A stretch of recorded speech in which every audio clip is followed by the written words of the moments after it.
Hello guys, welcome to Tech Tricks tutorial. In today's video, I will show you how to sell stocks on Robinhood.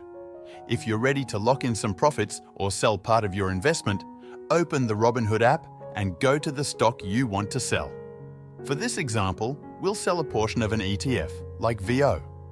Tap on the Trade button, then select Sell. By default, it will bring up the standard market order. If you want to explore different order types, you can tap to view those options. You can sell in either whole shares or fractional shares. For this example, we'll sell in dollars. Type in the dollar amount you want to sell, like $5. After entering the amount, tap Review. Robinhood will show you how much of the stock that amount equals, such as 0.969 shares. When everything looks good, swipe up to confirm the sale. The transaction will be complete and your shares will be sold.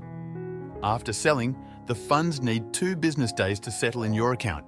Once settled, you can withdraw the money to your bank. For instance, if you sell on a Monday, the funds will be available to withdraw on Wednesday, as long as there are no holidays. Thanks for watching this tutorial. If you found this video helpful, please like and subscribe to our channel for more tech tips and tutorials.